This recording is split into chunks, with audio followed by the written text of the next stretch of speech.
আসসালামু আলাইকুম। আমার হাতে যেই কবুতরটা ওর হাফ বাদার ফার্স্ট প্রাইজ উইনার, ঠিক আছে। ওর হাফ বাদার ফার্স্ট প্রাইজ উইনার। হাফ বাদার বলতে বোঝানো হইতেছে ওর বাবার দিকের, হ্যাঁ, মায়ের দিকের জেনারেশন না। আর হাফ বাদার বাবার দিকের জেনারেশন, আর যেগুলো বলে যে হাফ সিস্টার, মায়ের দিকের জেনারেশন, ঠিক আছে। আর যেগুলো ফুল, তো মা বাবা একই। তো যারা রেসিং নিয়ে চর্চা করে তারা এটা বুঝে যে হাফ বাদার ফুল বাদারটা কি আসলে। তোর হাফ বাদার ফার্স্ট প্রাইজ উইনার, ওই কবুতরটা দেখাও। মাশাল্লাহ।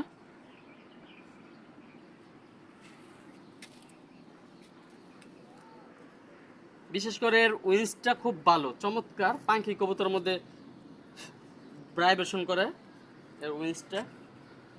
এই যে কাপা কাপি লাগাই দিছে।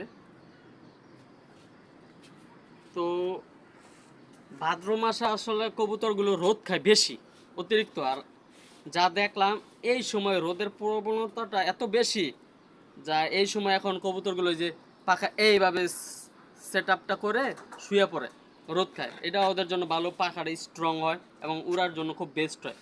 তো যাই হোক, এটা মাশাল্লাহ খুব